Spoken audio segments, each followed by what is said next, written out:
ಇವತ್ತು ಸಿದ್ದರಾಮಯ್ಯನವರ ಅತಿ ಹೆಚ್ಚು ದಿನ ಮುಖ್ಯಮಂತ್ರಿಯಾಗಿ ನಾಳೆಗೆ ಅವರು ಪಾದಾರ್ಪಣೆ ಮಾಡ್ತಿದ್ದಾರೆ.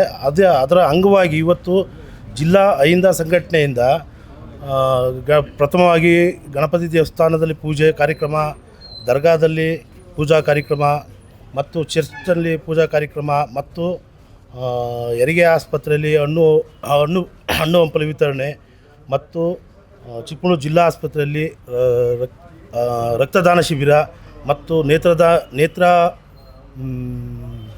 ತಪಾಸಣೆ ಮತ್ತು ಆರೋಗ್ಯ ತಪಾಸಣೆ ಇದನ್ನೆಲ್ಲ ಜಿಲ್ಲಾ ಅಹಿಂದ ಘಟಕದಿಂದ ಹಮ್ಮಿಕೊಂಡಿದ್ದು ಮತ್ತು ಈ ಕಾರ್ಯಕ್ರಮಕ್ಕೆ ಸಾವಿರಾರು ಸಂಖ್ಯೆಯಲ್ಲಿ ಆಗಮಿಸಿದ್ದಂಥ ಸಿದ್ದರಾಮಯ್ಯನ ಅಭಿಮಾನಿಗಳು ಮತ್ತು ಅಹಿಂದ ವರ್ಗದ ಎಲ್ಲ ನಾಯಕರುಗಳಿಗೂ ನಾನು ಅಭಿನಂದನೆ ಸಲ್ಲಿಸ್ತೀನಿ.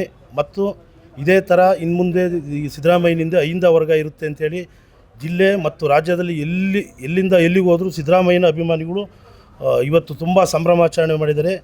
ಇದಕ್ಕೆಲ್ಲ ಒಂದು ಒಳ್ಳೆಯ ರೀತಿ ಇನ್ನು ಮುಂದಕ್ಕೂ ಸಿದ್ದರಾಮಯ್ಯನವರು ಆಡಳಿತ ನಡೆಸ್ಕೊಂಡು ಹೋಗಲಿ ಅಂತ ನಮ್ಮ ಜಿಲ್ಲಾ ಘಟಕದಿಂದ ಆಶಯ ವ್ಯಕ್ತಪಡಿಸ್ತೇವೆ.